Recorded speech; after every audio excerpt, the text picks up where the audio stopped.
आज मी तुम्हाला क्रिस्पी बटाट्याची भजी कशी करायची ते दाखवणार आहे। नमस्कार, मी विनयास रेसिपीमध्ये तुम्हा सगळ्यांचे स्वागत आहे। चला तर मग रेसिपीला सुरुवात करूया।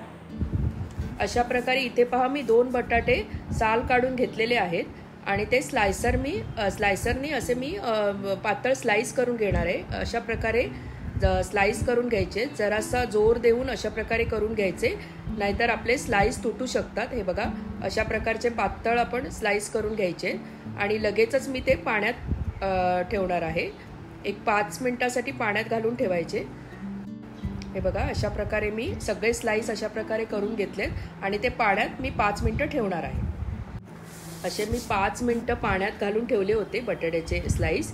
आता मी ते एक कपडा घेणार आहे आणि त्याच्यावर अशा प्रकारे पसरवून ठेवणार आहे, म्हणजे ते आपले बटाट्याचं एक्स्ट्रा पाणी निघून जाईल आणि आपले स्लाइस असे छान कोरडे होतील। त्यामुळे अशा प्रकारे मी ठेवणार आहे।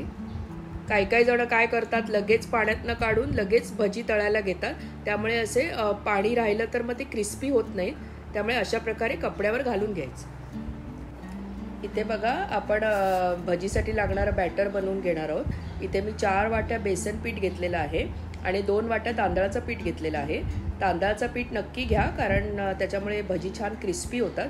तर आपण आता आपण ह्याच्यात मसाले घालून घेऊया। थोडं मीठ आपण आपल्या चवीनुसार घालायचं आहे आणि चाट मसाला घेतला आहे मी अर्धा चमचा, हिंग थोडासा घालून घ्यायचा आहे आपण, आणि थोडी हळद घालायची आपण ह्याच्यात, आणि नंतर आपण 1-2 चमचे काश्मीरी तिखट घ्यायचं आहे आणि अर्धा चमचा बेडगी मिरची तिखट घेणार आहे आणि धने जिरे पूड एक अर्धा चमचा घेणार आहे मी। त्याच्यानंतर आपण हे व्यवस्थित असं मिक्स करून घ्यायचं आहे। थोडं पाणी घालून मिक्स करायचं आहे, म्हणजे कसं बॅटर एकदम पातळ होणार नाही आणि एकदम जाड पण नको, पण थोडी कन्सिस्टन्सी अशा प्रकारे पाहिजे आपल्याला। त्यामुळे आपण थोडंसं जाडसरच भिजवून घ्यायचं आहे, म्हणजे भजी पण आपली छान होतात।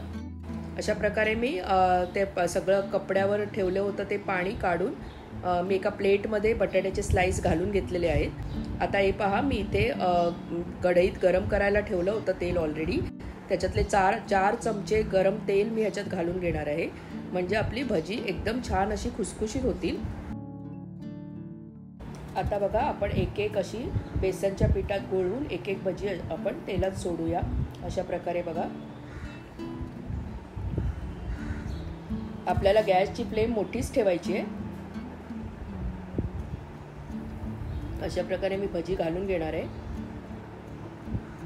बघा, अशा गॅसची फ्लेम आपल्याला मोठी ठेवून 1-2 मिनिटं एक साईडने होऊ द्यायचं आहे। आता त्याला आपण जरा पण हात नाही लावायचा आहे। एक साईडला अशी थोडीशी फुगत आल्यावर आपण त्याला परतवून घ्यायचं आहे। बघा, अशा प्रकारे हळू असं परतवून घ्यायचं आहे। असं परतवून घेतल्यावर आपण गॅसची फ्लेम मीडियम करायची आहे आणि मीडियम फ्लेमवर या साईडने आपल्याला 2 ते 3 मिनिटं आपल्याला होऊ द्यायचं आहे। आपण ते स्लायसरवर बटाट्याचे काप केल्यामुळे ते लवकर शिजतात, त्यामुळे जास्त आपल्याला शिजवायची गरज लागत नाही। अशा प्रकारे परतवून घ्यायचे परत एकदा, आणि बेसन पीठ पण खूप असं नाही लावायचं आहे, कारण त्याच्यामुळे भजीची चव बिघडते। असं मध्यम असं लावून घ्यायचं आहे। बघा, अशा प्रकारे तेल निथळून आपण काढून घ्यायचं आहे भजी।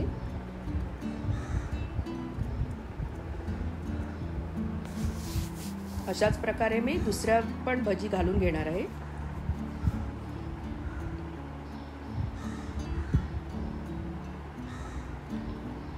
काही जण असं बेसन पीठ खूप लावून अशी भजी तळून घेतात, त्यामुळे काय होतं, भजी एकदम क्रिस्पी नाही होत। बघा, कशी आपली एक साईडनी फुगत आली आहे भजी, मग आपण परतवून घ्यायचंय। कसं कलर बघा कसा छान आलाय, गोल्डन ब्राऊन असा। या साईडनी पण 1 ते 2 मिनिटं आपल्याला तळून घ्यायचे आहेत, लवकरच शिजतात, कारण स्लायसरमुळे आपण ते पातळ केलेली आहे भजी। या साईडनी पण 1 ते 2 मिनिटं होऊन द्यायचंय। आता असं चांगलं तेल निथळून आपण टिश्यू पेपरवर ही भजी काढून घेऊया।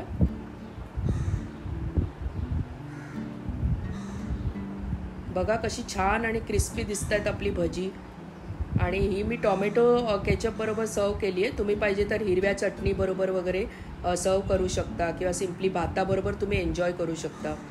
जर तुम्हाला माझी आजची रेसिपी आवडली असल्यास please like, comment and subscribe. कशी वाटली तुम्हाला माझी आजची रेसिपी?